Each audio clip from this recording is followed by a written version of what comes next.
Julian Assange has struck a deal with the Biden administration. America has been pursuing the Wikileaks founder for his role in releasing hundreds of thousands of classified files on the Afghanistan and Iraq wars. But finally, after years of fighting his extradition, he's on his way home. Australia correspondent Emma Cropper reports.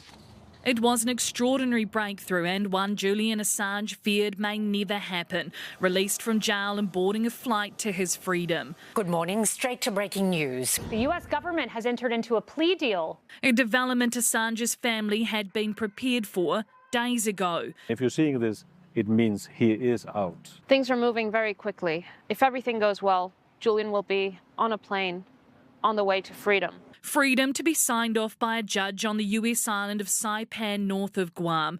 There, his long-running legal saga will finally end with a plea deal made by Biden's administration. I do think it's the right call, and don't get me wrong. I think Julian Assange did the wrong thing. Julian Assange hurt the United States government. For years, America has been trying to extradite Assange, accusing him of espionage for his role in publishing secret war logs and details of civilian killings in Afghanistan. He spent 7 years in political asylum living inside London's Ecuador embassy, dragged kicking and screaming when he was evicted in 2019, fighting his extradition in a UK prison ever since.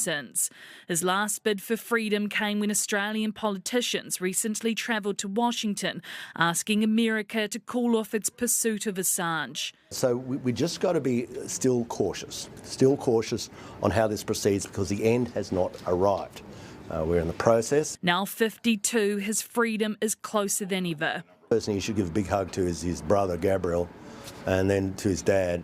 I just always used to feel for them, because these people were relentless in their prosecution of this issue. One that could soon be over in a matter of hours.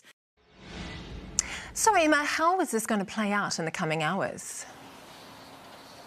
Well, Rebecca, right now he is still flying to that remote Pacific island of Saipan, and he'll arrive in time to stand in front of a US judge tomorrow at around 11 a.m. US time. And all going to plan, he will enter a guilty plea to the charge of espionage and walk free. In the eyes of America, the 5 years he's just served in solitary confinement inside a UK prison will serve as his punishment under this plea deal. Now, he'll fly here to his home country in Australia. His mother today has talked about the relief that is being felt amongst the family and the physical and mental toll the last decade has taken on him. They are setting up a fund to help aid with his recovery and his new life he'll now lead here in Australia. But his release has largely been seen as a success here for Anthony Albanese. He met with President Joe Biden recently, arguing that Assange should be free, and he was doing it on a deadline, hoping for his release before the US election later this year. Yeah, a remarkable day. Emma Cropper in Sydney. Thank you.